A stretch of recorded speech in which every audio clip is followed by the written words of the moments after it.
Саламатсыздарбы? Азыр эле Астанадан келдик. Бишкекке интернетте сайтсан эле ар кандай ар түрдүү видеолор жөнөтүп тур. Элим Карыпбеков агабызга кайрылым. Жанында жакшы сөздөр жазыптырсыз. Я понимаю, действительно за меня переживаете.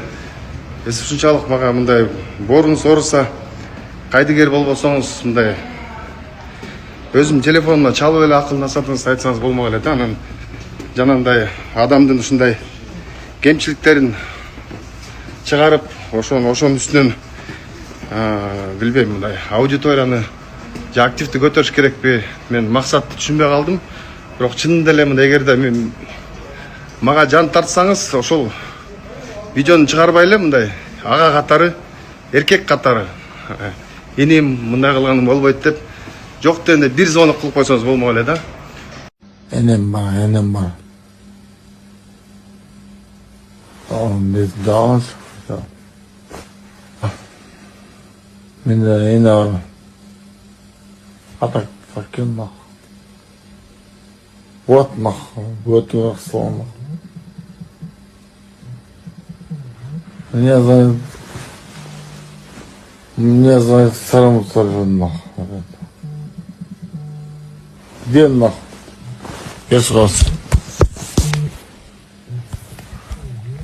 Нахуй, толстый. Geç kolun nahur ya. Geç kolun. Меня знает старому телефон мах. Поставьте мне туда, я нахуй не пойдем нахуй. А нихуя себе нахуй. Бул видео 29 декабрда болгон. Мен бүт новогодний корпораттардын баарын иштеп, негизи күзүндө ачык айтканда мен без выходных работал. Целый күздүн баарын отработал. Анан жаңы жыл 30-нда у меня выходной, 31-го тоже выходной. 30-нда бүт баарын бүтүрүп алып, бир аз эс алганбыз. Корпораттарды бүтүрүп алып. Анан кийин бир аз скриншоттор жанында чыгып кеттир. Эми ал деле 2 жума мурун деле обсуждение болгон.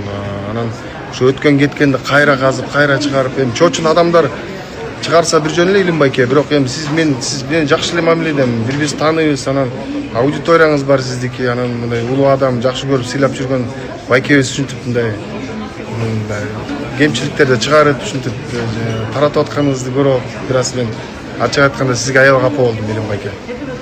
Кечирип коюңуз, бирок мен чын деле аябай капа болдум сизге.